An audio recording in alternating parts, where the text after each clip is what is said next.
Accused of killing 4 women is back in court today, and jurors are getting the chance to hear how law enforcement first caught up to the suspect. We've got the latest from the courtroom this noon. The holidays often spur the spirit of giving, and that is especially true today because it is Giving Tuesday. Tiffany Huerta says a look at the local organizations helping children in the community through the power of sports. And clouds are clearing out. Then we prepare for some weather whiplash. Warm today, much cooler tomorrow. We'll talk about a cold front coming up. Live from KSAT12, the news at noon starts right now.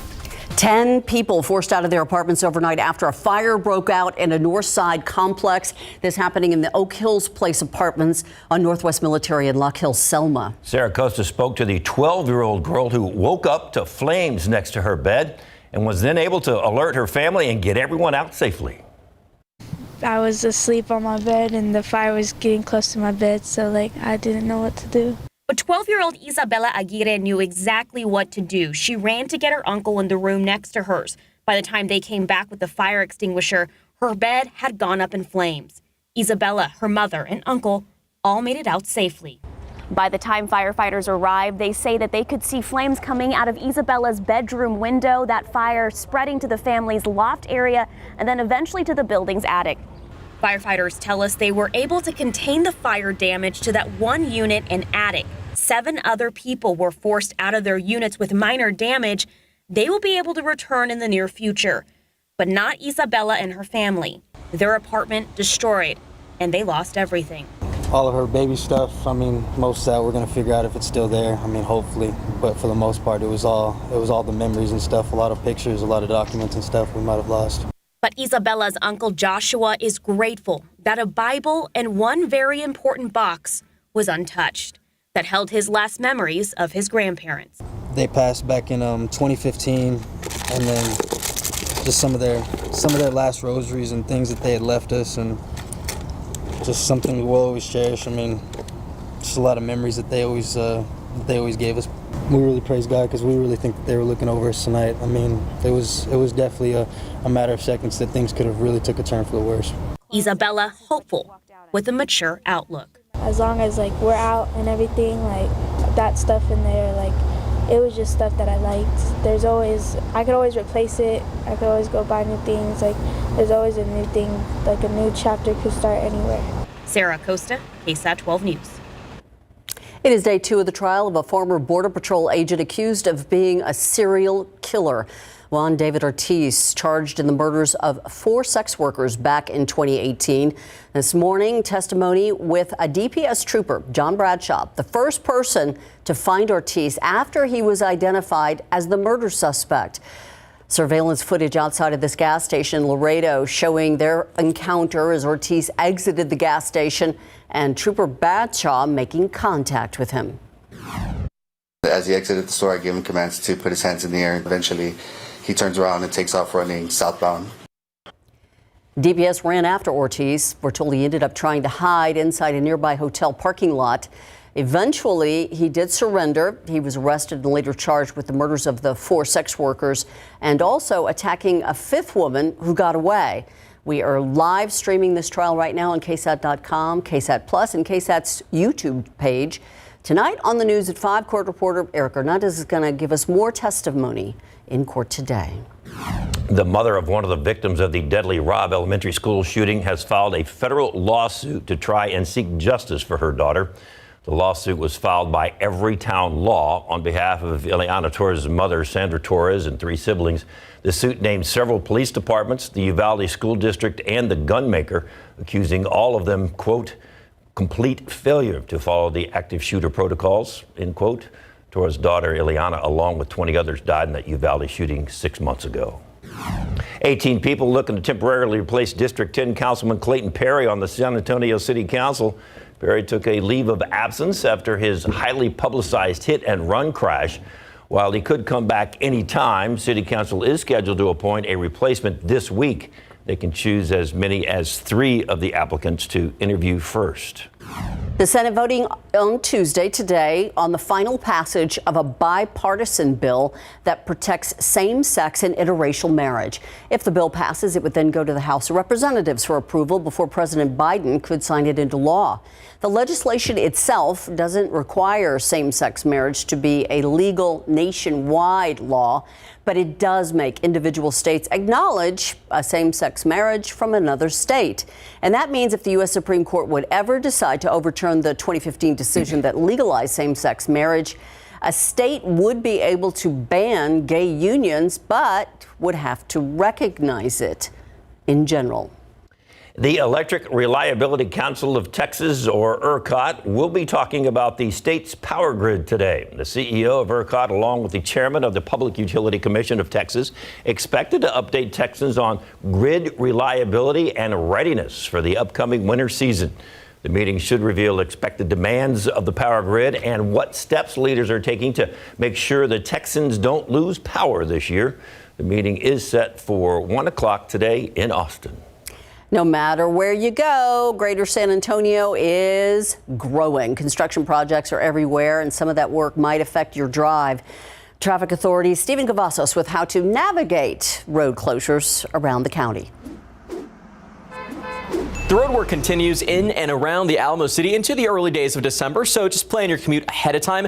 Let's talk about what's taking place here off Loop 410 over on the west side of San Antonio. Now, there's been a lot of work that takes place there, but overlay work has been current. At least we'll see that work take place up until early December. Keep in mind, this is overnight. 8 in the evening to 5 in the morning is when you can expect to see alternating lane closures on the frontage road. That's in both directions from Bandera Road to Marbach Road. Let's take a jump now over here to I-10 over on the east side of Bexar County, where bridge work continues on Friday, December 2nd. It should be really quick, though. We should wrap up a portion of it, at least, on Saturday, December 3rd. According to TxDOT, it starts at 7 and should wrap at 9 in the evening. Full closure of the eastbound main lanes from FM 1518 to FM 2538. One last jump here at Blanco Road here in Bexar County, where we will see sidewalk improvements. This is current and should be lasting up until late December. 9 in the morning to 4 in the afternoon is when you can expect to see alternating lane closures in both directions from Loop 410 to Lariat Drive. But of course, stay ahead, plan your commute ahead of time, that is. You can scan this QR code that pops up now on your screen. That will take you directly to our KSAT traffic page and has a full list of the current closures that are happening in and around the Alamo City. The annual Day of Giving is now in its 10th year, and one local organization participating is transforming our community through the power of sport. Tiffany Huerta shows us how San Antonio sports programs are changing the lives of children in our community. I wake up with more energy. I run outside. 11-year-old Fernando Escobar says his life has changed after being part of San Antonio sports I Play after-school program. My favorite part is we play in teamwork. I eat more healthy, and it's fun. The program at JT Brackenridge Elementary School ignites a love of sport in students while teaching them life lessons.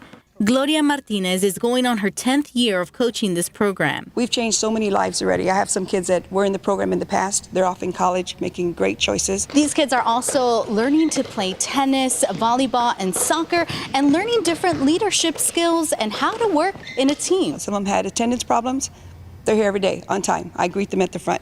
Some of them had behavior issues. Their behaviors have changed. This free program is in over 60 elementary schools around San Antonio. We bring early sport development to our kiddos in our community, also with a focus on character development, nutrition education, and this year, mental health and well-being. San Antonio Sports Vice President Jenny Carnes says donations keep these programs alive. It goes directly to our I Play After School program, as well as our summer fitness program, Fit Family Challenge, and it keeps our community active and healthy. Tiffany Huertas, KSAT12 News.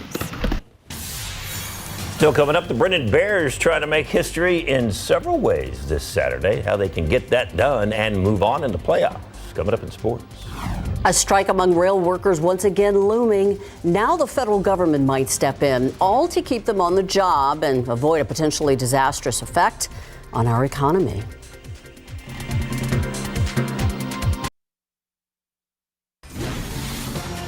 There is an urgent push to avoid a potential nationwide rail strike. President Biden asking Congress to immediately take up legislation to adopt a tentative deal. A strike would have major impacts on all of us. ABC's Faith Abube reports it would cost us about $2 billion a day. The White House racing against the clock to keep rail workers on the job and avoid what President Biden says would be a crippling shutdown of the nation's critical freight railroads.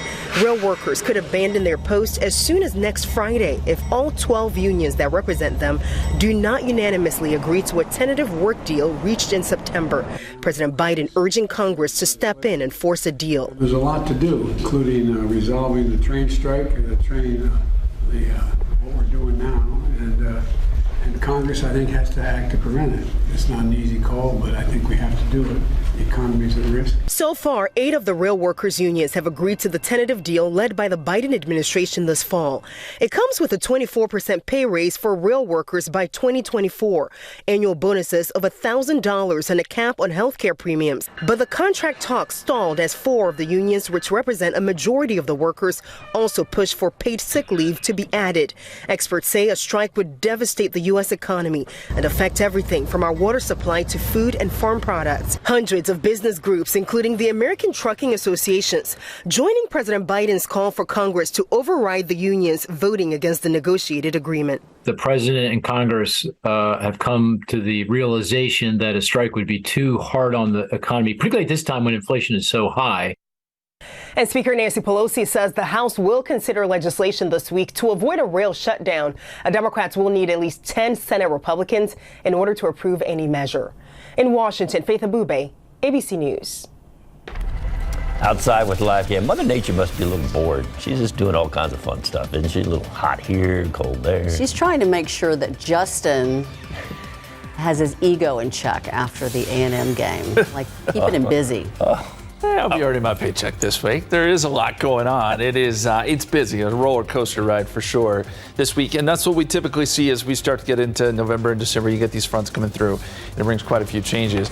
The Aquifer is down 0.4 of a foot to 638.4. And your pollen count, molds are low. They're at 360. We'll talk about this cold front, what it means for our forecast next couple days. Coming up.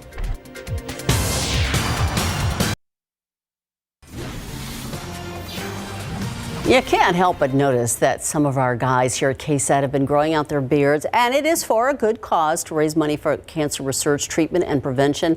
And boy, have they ever exceeded their fundraising goals. We have raised over $21,000. Our goal was $20,000, so a big thank you to all of the generous donations from all over San Antonio and South Texas. You can still donate. Just scan that QR code right there on your screen. Go to our homepage. You can donate to individuals or the team as a whole. And let's take a look at the leaderboard. Yes, our own Justin Horn now in the top spot. His mom called in with her credit card, nearly $3,000 raised. And our David Sears in 4th place. Take that. The entire team efforts have made us #1 in the entire nation. Oof. I know there's well over 25 organizations because we're #1 out of, and they only listed the top 25. You know, you guys are going to get challenged next year. So, there's going to be a rivalry, I think, among our sister stations around the country. Bring it on. That would be okay. More money. You are doing great. Congratulations, Justin. Thank you. Have you given your daughter like a credit card and told her to just keep calling on mom's cell phone? No. No? No. But I will be donating myself. I will, yeah. Because, well, listen, it really is. It's awesome that we've had so many people donate money. I know this year it's not easy to donate money, but we do appreciate it. And thank you to everyone who has done it. It's been a fun last 28, 29 days. Can't wait till Thursday. A little bit. It's coming off. A little bit Thursday. itchy. Yeah. You guys are rocking it though. Thursday. Well, thank you. Yes. All the fellas looking good around here with the beards. Okay, let's go outside for you right now. We've got the clouds starting to clear out, and temperatures right now 74 degrees. Dew point is at 65. We got southwesterly winds at about 9 miles per hour. And it was cloudy, it was foggy earlier. That has since left us, and we're going to be dealing with a warm day, well above average. Not near record territory, but warm nonetheless. Those clouds, There's still a few of them around, but they're clearing out pretty quickly here out of Bexar County. And if you're west of town, it is full sun. Temperatures are going to be awful warm this afternoon. They already are. 80 in Pleasanton, 79 Gonzales, 80 in Cotulla, 75 in Kerrville. You're going to see a lot of 80s on the map today. 75 hello to 72 right now, Bernie Stage, and it is 79 in New Braunfels. And oh, by the way, it's also humid. We've got dew points in the upper 60s, so it feels pretty sticky out there. If you're thinking, man, this is not the kind of November weather I like, don't worry. It changes tonight. We got a cold front through here, and that brings about some changes. Here's the KSAT 12-hour forecast as you plan out your day. 80 degrees at 3 o'clock. That'll be our high temperature, and then we drop down to 75 by 6 p.m., 68 at 8 o'clock. And then by midnight, still feeling okay, but it's after midnight when those temperatures start to drop, and you'll see a noticeable difference by tomorrow morning. I want to show you the big picture here. Texas, Louisiana, Mississippi, Alabama. This is an area, and this is not for us, but this is an area that is going to see a lot of severe weather today. Tornado watch boxes already in effect for parts of Louisiana and Mississippi. Jackson, Mississippi, likely in the bullseye today. And we look at the big picture, there's a frontal boundary coming down. We've got a lot of moisture streaming up, and those two air masses will clash, and you're going to get I think a ton of severe weather. This is the severe weather outlook. And you can see that they have this area marked as a 4. So on a scale of 1 to 5, we're talking widespread severe weather here. This is a 4. And so that area will be very busy. But that does not extend back into Texas. We just don't have the energy here. This front does drop through, but it doesn't bring us any rain. So here's a look at the forecast. As we get into this afternoon, skies are clear. And temperatures, again, making their way up into the 80s. We think 80 here in town, 82 Elmendorf, probably a little warmer than that in Pleasanton. Then as we get into tonight, once that front comes through, and I think that's around 2 or 3 o'clock in the morning, then you get the gusty winds. Maybe a shower well off to the east, Gonzales or Hallettsville. I can't completely rule it out, but we do not think there will be any rain here in San Antonio. And then look at the temperatures tomorrow at 7 a.m. 47 here in San Antonio. Could even see some 30s on the map. Kerrville down to 39 by tomorrow morning. Then you have to factor in the wind. It'll be gusty out of the north. We could see some gusts up around 35 miles per hour. That'll make it feel a little chillier. So a blustery, chilly morning tomorrow. Don't forget the coat.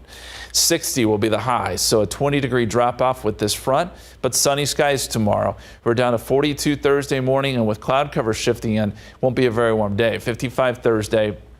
We're back to some fog and drizzle Friday morning, I think, and it probably stays pretty gray even into the weekend. We're going to deal with quite a bit of cloud cover. 72 Saturday, 73 Sunday. Right now, 20% chance of showers on Saturday, guys. Thank you, Justin. The Longhorns are headed to a bowl game, but they may be without a few star players, and some Aggies are apparently just headed out of College Station. Parts unknown. Do they have a bowl game? Aggies? No.